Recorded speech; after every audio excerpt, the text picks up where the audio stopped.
All right, next section of the advanced that we're going to look at is templates.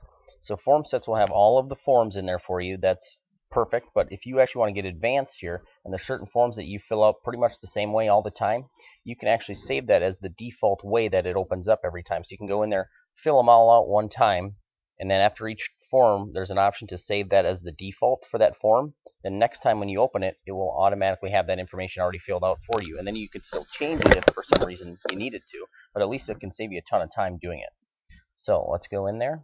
So transactions, start a new transaction. And what I need to do is I cannot use my Office has set up the form loops. I have to have my own form set to do this from. So what I can do is take one of theirs and make a copy of it, then it's mine, because I can't create a template off of their form sets. So let's just say it was a commercial PA. I create the buying loop. So what I'm going to first do is just save this as my own. I'm just going to put in an address. Test, Minnesota 55901. Continue. And then I go options to save this as form set. I'm going to save it as my commercial PA. Then I hit create the loop.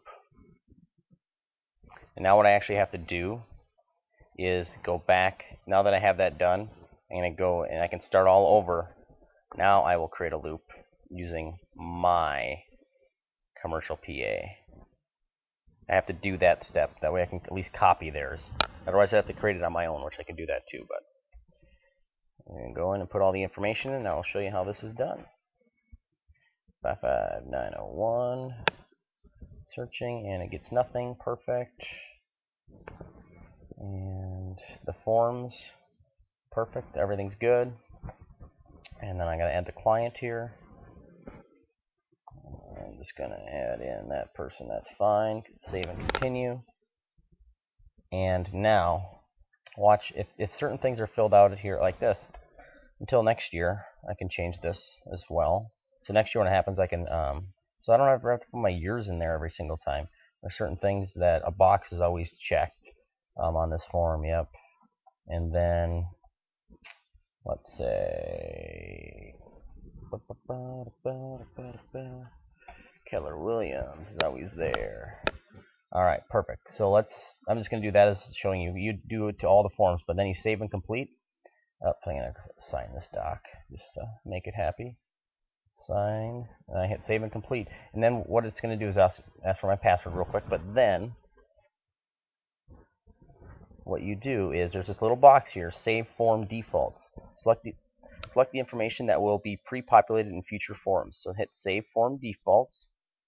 That's going to bring you back to this form.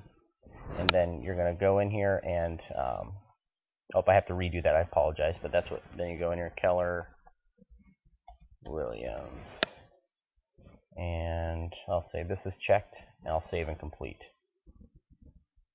Perfect. So now let's say I was starting a new transaction tomorrow, and I was using my personal one. Then I go to create the buying loop. I put in the address. And come on. And I hit continue. And forms are all good. I create the loop. Again, I put my client's information in.